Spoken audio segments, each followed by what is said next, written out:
Welcome back to the channel. I am, of course, Patrick Walsh, the founder of Publishing Push. In this video, it's a bit more of an informal chat.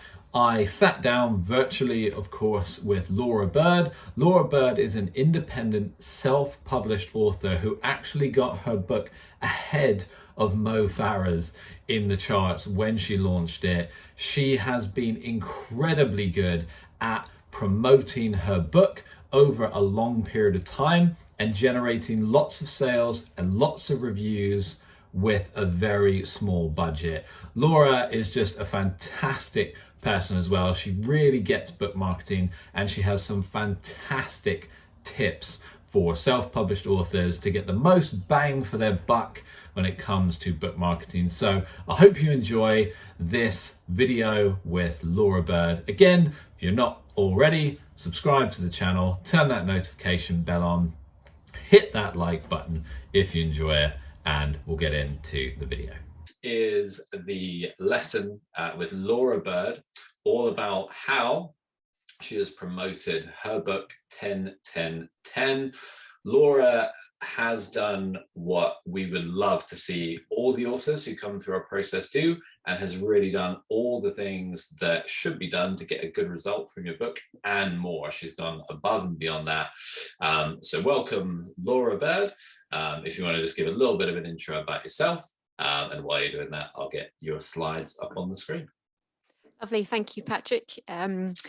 So I published my book 10-10-10 back in December 2020, and it has been an absolute roller coaster, but a brilliant roller coaster nonetheless. Obviously, with the help of the guys at Publishing Push, I got my book published, and it has been like a little baby because I've been so passionate about it and been so committed to getting it out there. And from my point of view, I expect every single other author is exactly the same, that when they have poured their heart and soul into this these few hundred pages of words, then they would want to get it here, there, and everywhere, and that's hopefully what I did without really knowing. I didn't have much experience in marketing or anything like that prior to doing this, but now I'm quite passionate about it. And yes, as I said, there were things that I did throughout this process that we'll talk about over the next few slides that that just seemed to be a great idea at the time, and I can't wait to share some of the ideas and share the journey that I've been on with the first sort of 18 months of publishing my book. Yeah. Great. Okay, cool. Yeah, I'm really looking forward to this. Like I said, this is all the bits we'd love to see authors doing. So yeah, I'll let you take it away. So this is, of course, the book, and I'll get through to the first slide.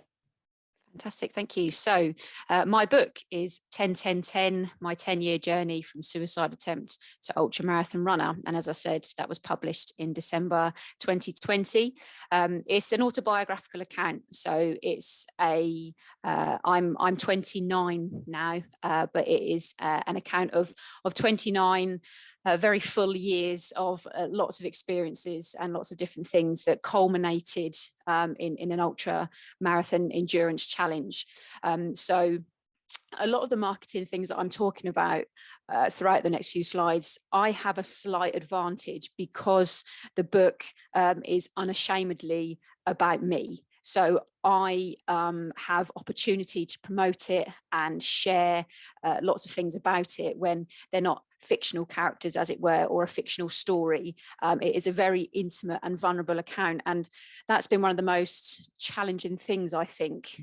Challenging but rewarding is that I have had to be quite vulnerable, and I have had to be very honest in my story, but I think that has helped me in a way. So yes, it's a very in-depth account of my life, my experiences, what I've learned, both psychologically and physically, the struggles that I've been through, and it ultimately it has a very, very positive and not so cliched but happy ending. Not an ending. I'm still living life to the full, but yeah, it certainly has its ups and downs, and the feedback that I've had from both friends and family and complete strangers is that one page they're crying and the next page they're laughing, which is great, because that means that I've generated the emotions that I intended to in my readers. But the main themes within it are we cover a lot about suicide, we cover a lot about mental health,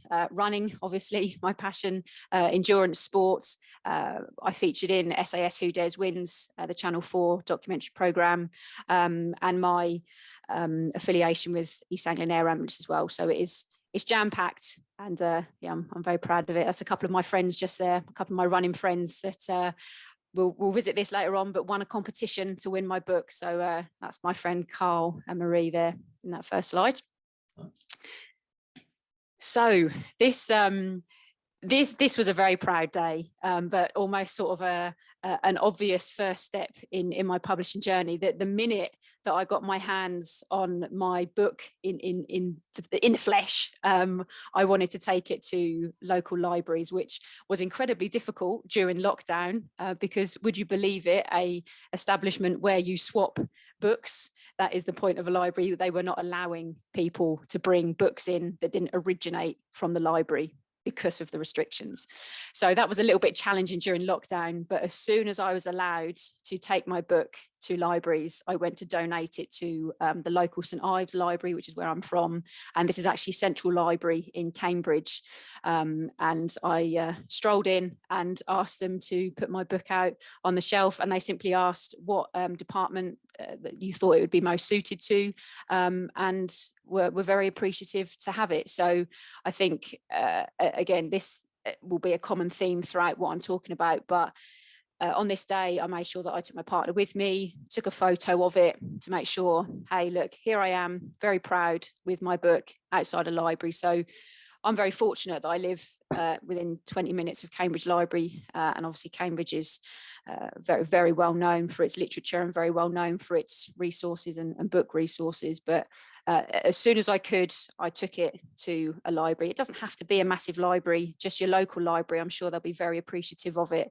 And just make sure that once you've been to the library, whichever one it is, go onto the local social media pages of that place. That there may even be a social media page of the library, and say, hey, here's my book. I dropped it off at the library today. It's available to rent out from today forward. So that was the first very happy step. Yeah, I really like that. I want to pick up on that bit, how not only did you get out there, you went to the library, you showed it to them, but then also the added element of the social media. So taking the photo, then getting in touch with it, it's all those steps to just amplify it. It's every little extra bit about amplification you can get, just goes so far. Yeah, absolutely. And we'll touch on social media more the further through the presentation we go. So knowing your audience and who you want to reach. So as I've said here, I think your audience and who you want to reach are two very different things. So from my own research and from my own knowledge, I know that I've had a 13-year-old read my book, and I know that I've had people in their 70s and 80s read my book. So the audience that I'm reaching is vast, and that's brilliant. There's nothing wrong with that. But when you're trying to market your book, you need to reduce that scope slightly. So there's absolutely no point in me trying to reach 70 and 80-year-olds as well as adolescents. You need to know who you want to reach. And again, that was quite easy with my book, because one of my biggest goals with it is to target young people, to ensure that they take something from it, to ensure they don't get into the place that I got as a youngster. So I knew I wanted to target young people and schools and youth groups and things like that. So again, I did that unashamedly. I went to schools, and again, easiest place, I went to my old high school, Kesgrove High School, contacted them, sent them a copy. I went to surrounding schools where I had old friends and colleagues that were working in schools, and again, using the foundation of social media, saying, hey, are you a school? Would you like a free book for your library? And again, I say free book. I know that this is all still coming out of your own pocket, so you have to be very specific with where you want to spend that money. So I think probably in total throughout all of the donations that I've done to schools and individuals, I've probably bought no more than 20 copies of my own book, which again, your money will go back. Some of it will go back into your own pocket as well. But what I'm saying is that don't go out and buy hundreds of books, or don't order hundreds of books and then wait to see who wants one. Do your research, find out what schools would like them, what youth groups would want them, and send them out, again, with a proviso. Could you share this on your social media? Hi, Woodbridge School, thanks so much for your interest. Please find enclosed a book. Would you please share on your website, share on your own social media? So you're getting something back also by donating your books. But just target the audience that you want to target, instead of trying to spread yourself too thinly across lots and lots of demographics. Yeah, I think at that point in particular, I want to highlight that, as you say, people from 13, all the way through to 100 are going to enjoy reading your book, but you've picked an area to focus, because even, like the biggest companies in the world or the biggest publishers in the world, they don't even have the budget to try and promote to absolutely everyone. They pick a niche and a target market. And that's, that's perfect. You've just focused on an area, been relentless in kind of pursuing that area, that demographic. And that's really, paid dividends, absolutely. Mm. So again, apologies, by the way, I've just noticed that the name on my screen is Amanda Patworth. That is my partner's. I'm borrowing my partner's laptop. Apologies there. So yeah, this was a huge part, not only of my book and my journey, but also the marketing of it. So a huge part of my story is the fact that East Anglian Air Ambulance attended to me after I tried to take my own life, and saved my life, essentially. So a massive part of what I do now, and a lot of the work I do, is to raise money for that charity, talk about them wherever and whenever I can, because we have this fantastic relationship now where they saved my life. So everything that I do within it is in honor and to thank them. So again, this is easier for me because I had their backing in the first place, and we have a very good relationship. But there is absolutely nothing stopping you finding a charity, ideally that's relevant to your story, even if it's a fictional story. If there's a charity, if you have a children's book, for example, contact a children's charity, or if you are writing a fictional novel, some sort of charity that you are either passionate about or has some relation to your story. I won't guarantee, but I am strongly, strongly confident if you contact a charity and say, hey, I've written a book, I would love to donate some copies to you, or I would love to donate some of the proceeds from my book to you, they are absolutely going to get behind you. And having their support, again, through sharing through social media, they may have publications or magazines that they share, that's going to be a huge thing. And again, you don't have to put yourself massively out of pocket. You can either say, as I did, I said for the first 12 months of publication, I will donate 25% of what I make to the charity. So you can be in control of that and say, it could even be for the first month of sales, I will donate 10% of what I make. So the charity are going to love that. And it just makes it a lot more cohesive if you can try in some way choose a charity that has some relation to your story. Even if it's I don't know, if you're writing a thriller and there's a protagonist in there that it loves cars, or there's car chases, can you find a charity that helps people after they've been involved in a car accident, something like that? So there's some connection, and you can then use that connection again to promote it across their channels, social media channels, as well as yours.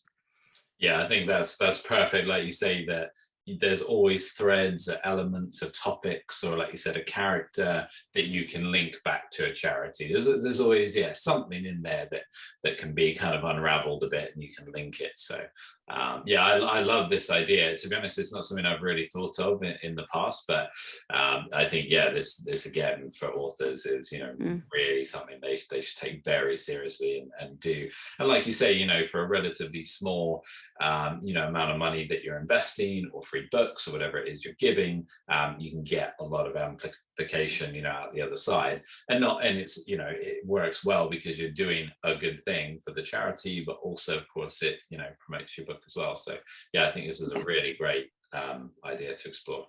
Absolutely. And on that charity front as well, it's not included in the presentation, but something that I've picked up from living in where I live, there's a lot of brilliant charity shops. And I will always encourage people, if they have bought a copy of your book and they've read it and they've shared it with their friends, then to go and donate it to a charity shop, because so many people are shopping now in charity shops, that you just don't know who's going to walk by and pick up your book from a charity shop. So again, you're helping, you're contributing, but you are getting your book out there after it's been loved and enjoyed by someone. Encourage them then to give it to a charity shop, who then may well love and enjoy it somewhere else as well.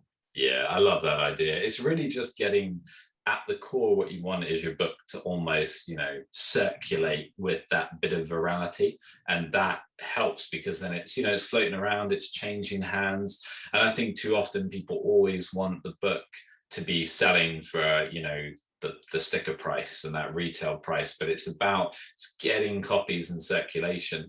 And something I know people do a lot is, if I get hold of a book and I really enjoy the book, and even if, say, someone gave it to me for free, I'll then be thinking next time there's a birthday or Christmas or something coming up, I'll think, you know, I have to buy a copy of this book for this person, you know, they'll love it. So just getting more and more eyeballs. At some point, people are going to start buying.